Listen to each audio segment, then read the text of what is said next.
네, 안녕하세요. 나무의사 김철응입니다. 오늘은 나무에 독극물을 주입해서 나무를 죽이려고 하는 경우 우리가 어떻게 진단을 할 수 있는지 그 진단 과정을 한번 살펴보도록 하겠습니다. 사실은 있어서는 안 되죠. 나무에 독극물을 주입해서 나무를 죽이는 행위, 저희 나무를 관리하는 사람들의 입장에서는 절대 용납될 수 없는 일이지만 사실은 심심찮게 방송이나 언론에 나오는 경우가 있습니다. 이런 경우 우리가 어떠한 절차에 따라서 수정을 할 수 있는지 한번 살펴보도록 하겠습니다. 일단 나무에 독극물을 주입했습니다. 그러면은 가장 먼저 우리는 무엇을 살펴봐야 될까요? 그렇죠? 바로 구멍이죠. 그래서 일단은 제일 먼저 구멍 유무를 확인을 해 봐야 될 것 같습니다. 그렇다면은 나무에 구멍이 있으면은 전부 다 이러한 독극물에 의해서 죽어가는 것일까? 하는 것을 우리가 어떻게 확인을 할 수 있을까요? 일반적으로 우리가 나무에는 상당히 많은 구멍들이 있습니다. 새가 쪼기도 하고요. 또는 사람이 방제를 위한 목적 또는 영양을 주기 위한 목적으로 자주 또는 많은 경우에 구멍을 뚫는 경우가 있습니다. 그래서 그런 것들과 우리가 구분을 할 수가 있어야 되겠죠. 그렇다면은 그런 것들과는 어떻게 구분을 할까? 자, 첫 번째, 우리가 일반적으로 주는 나무 주사를 한번 생각해 보십시오. 대개의 경우에는 구멍의 크기, 그러니까 드릴 날의 두께가 약 10mm 내외 정도가 되고 있습니다. 그래서 구멍의 지름을 한번 측정해 보시는 것이 매우 중요합니다. 보통의 경우 10mm 내외 또는 9점 몇 이런 식으로 나오는데요. 그러한 구멍들이 있는 경우에는 사실 어떤 독극물을 넣거나 그런다기보다는 방제나 영양을 목적으로 하는 경우가 많습니다. 또는 10mm가 아니라면 6mm 또는 4.5mm 같은 경우에 그러한 독극물보다는 영양이나 방제의 목적이 더 클 수가 있는데요. 왜 그럴까요? 대개의 경우 이 구멍은 크게 만드는 것이 크게 해서 넣어야지 독극물의 양이 많이 들어가겠죠. 그래서 구멍의 크기는 10mm 내외보다는 큰 경우가 대부분입니다. 한번 생각을 해보시면은요, 우리가 10mm짜리를 약 5cm 정도 뚫었을 때 그 안에 들어갈 수 있는, 주입할 수 있는 농약의 독극물의 양은 상당히 제한적이겠죠.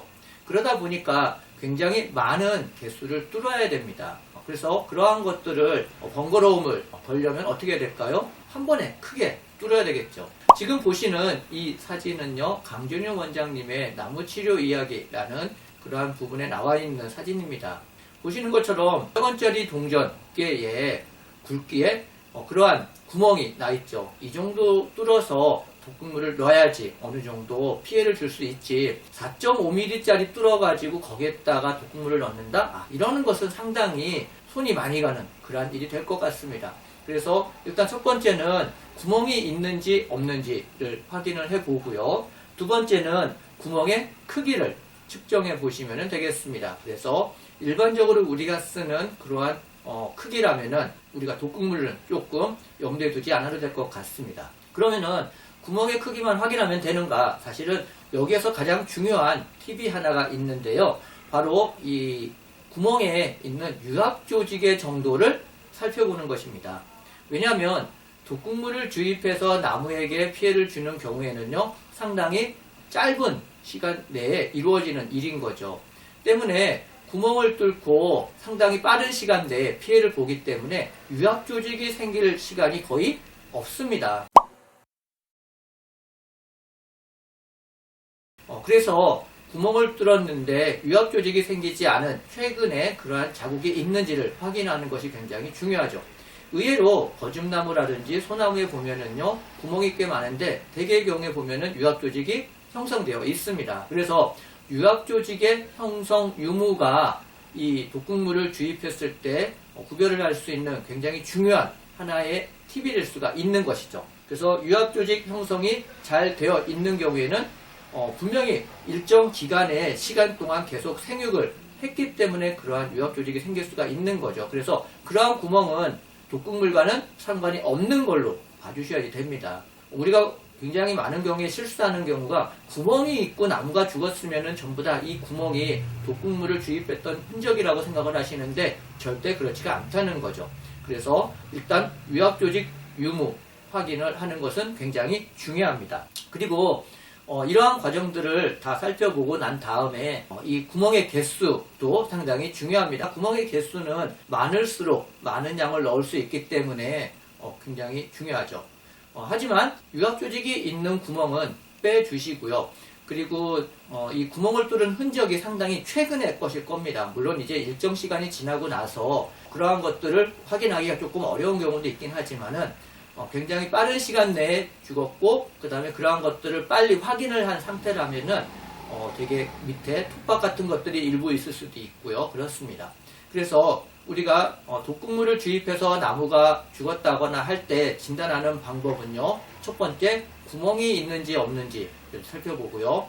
두 번째는 구멍의 두께, 굵기를 재보시는 것이 좋습니다. 그래서 10mm라든지 6mm 또는 4.5mm 같은 경우에는 저희가 일반적으로 쓰는 그런 치료를 위한 목적으로 쓰는 나무주사이기 때문에 그러한 것들은 조금 빼놓고요. 대개 경우에는 10mm보다 큰 그러한 구멍으로 만들어지는 경우가 대부분입니다. 그래서 구멍의 굵기 측정을 해보고요. 세 번째는 그 구멍의 유압조직 정도를 살펴보는 것 가장 중요한 핵심 포인트가 되겠습니다.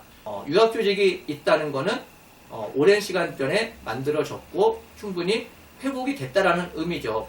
하지만 나무주사를 통해서 독극물을 주입해서 나무를 피해를 주려는 경우에는 짧은 시간 동안에 이루어지기 때문에 유압조직 형성이 거의 불가능합니다. 그래서 유압조직이 잘 형성되어 있는지 아니면은 그러한 것들이 형성되어 있지 않은지를 살펴보시면 좋고요.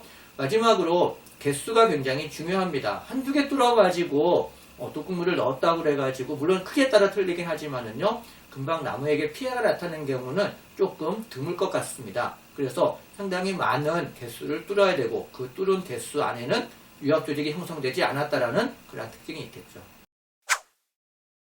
되게 간단한 그러한 측면이긴 하지만은요, 우리가 독극물을 넣었을 때 그 원인에 의해서 나무가 피해를 받았는지 안 받았는지는 이러한 절차에 따라 가지고 해보시면 될 것 같습니다. 상당히 쉬운 부분 같지만은요, 굵기, 그 다음에 유압조직 이 두 가지 꼭 기억하시기 바랍니다. 오늘 독극물에 의한 나무 피해 진단하는 방법 간단하게 살펴보았습니다. 감사합니다.